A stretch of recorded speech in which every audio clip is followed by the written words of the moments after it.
मैं आफरीन और आप देख रहे हैं समय साक्ष। उत्तराखंड में चुनावी रंग दिखने लगे हैं। इसी क्रम में हमारे साथ मौजूद हैं कांग्रेस के वरिष्ठ नेता प्रभुलाल बहुगुणा। आइए इनसे बातचीत करते हैं। आपका बहुत बहुत स्वागत है समय साक्ष में। धन्यवाद। इस बार आपकी तैयारियां विधानसभा चुनाव में क्या क्या चल रही हैं? तैयारियां तो जो चुनाव की होती हैं, हम उसी प्रकार से जनसंपर्क अभियान लगातार हमारा जारी है। और ये है कि हाईकमान क्या निर्णय लेता है उसी का इंतज़ार है।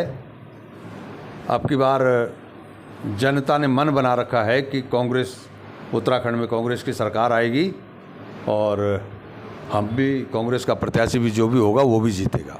इस बार आप कहां से दावेदारी कर रहे हैं? मैं रायपुर से ही मेरी दावेदारी है। पिछली बार भी रायपुर थी, अब की बार भी रायपुर है। रायपुर विधानसभा में प्रमुख समस्याएं आपकी नज़र में क्या क्या हैं? प्रमुख समस्या नहीं, समस्याओं का अंबार है। समस्याएं इतनी हैं, सड़कें सड़क न रह कर के खड्डे हो गए हैं। कहीं पानी की पेयजल की बहुत ज़्यादा समस्या है। पेयजल जो पानी नलों में आ रहा है वो कीचड़ के रूप में पानी आ रहा है। कहीं ट्यूबवेल में मोटर फूक जाती है तो तब समस्या पैदा हो जाती है।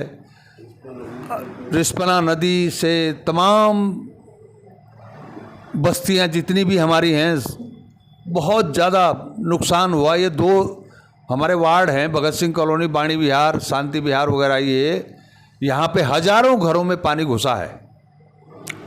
और सरकार क्या देती है, उससे क्या भला होना है। 2-2.5 हज़ार 3 हज़ार रुपये देती है, इससे ज़्यादा सरकार देती नहीं है। उनका बेचारों किसी का शादी का सामान ख़त्म हो गया, कोई जिसकी शादी हुई थी उसका जो दहेज का सामान था वो ख़त्म हो गया, राशन तक लोगों के ख़त्म हो गए, किताबें बच्चों की ख़त्म हो गई।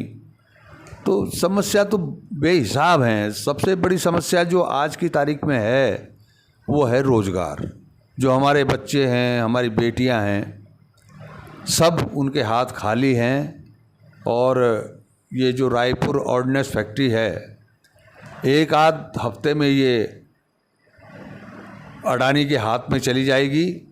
मैं आज ही जानकारी मिली कि जो जीएम हैं वो दिल्ली जा रखे हैं वीआरएस लेने के लिए, और जो कर्मचारी हैं मेरे ख्याल में 200-250 वो भी वीआरएस लेंगे। अभी अडानी ही इस ऑर्डिनेंस फैक्ट्री का मालिक हो गया है। तो अब आप समझ सकते हैं, जो एक 14,000 कर्मचारी यहाँ पे काम करता था पहले, आज वर्तमान में हमारा बच्चा कहाँ जाएगा। उस समय नेहरू जी ने एक सीमांत क्षेत्र ये उत्तराखंड का था, यहाँ पे हमें दुश्मनों का भी खतरा है, चाइना का खतरा है, पाकिस्तान का खतरा है। इन सब चीज़ों को देखते हुए नेहरू जी ने ये फैक्ट्री यहाँ लगाई थी। लेकिन बड़ा दुर्भाग्य है, आज हमारी सरकार भारतीय जनता पार्टी की, मोदी जी ने ये फैक्ट्री भी बेच दी। वैसे तो उनका सिलसिला जारी है, एयरपोर्ट बेच दिए, LIC बेच दी, बैंक बेचने जा रहे हैं और रेलवे बेच दिया है। फॉरेस्ट को भी ये मुझे लग रहा है फॉरेस्ट का भी कुछ न कुछ करने जा रहे हैं। और यहाँ तक कि जो हमारी जो इंडस्ट्री हम लोगों ने कांग्रेस के ज़माने में उत्तराखंड में लगाई थी, आज 50% फैक्ट्रियाँ बंद हो चुकी हैं। वो भी वहाँ का बेरोज़गार बच्चा हमारा कहीं, अब आप देख लीजिए, कहीं आप इधर कहीं जाइए मालदेवता की तरफ, इधर जाइए, कहीं कोई सुल्पा पी रहा है बच्चा, कोई शराब पी रहा है, कोई मतलब, क्योंकि खाली घर होता है वो दिमाग शैतान का हो जाता है। तो इसलिए अब बच्चे बेरोज़गार हैं। डिग्रियां लेकर के माँ बाप पे बोझ पड़ रहा है। उन्होंने एजुकेशन लोन लिया था, वो उसकी किस्त नहीं दे पा रहे हैं।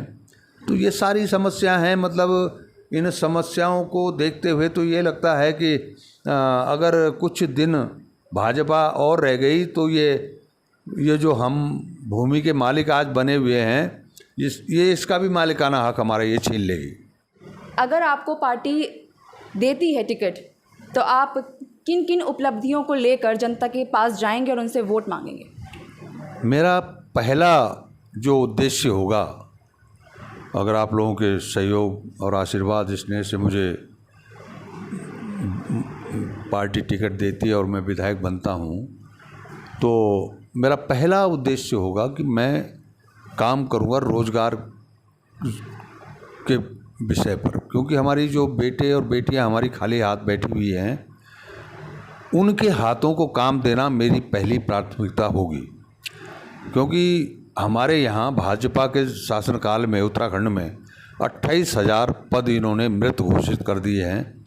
मैं सबसे पहले जब सरकार बनेगी तो मैं उन पदों को जीवित कराने की बात करूंगा माननीय मुख्यमंत्री जी से, हरीश रावत जी से, और 28,000 बच्चों को उसमें रोज़गार दिलाने की बात करेंगे।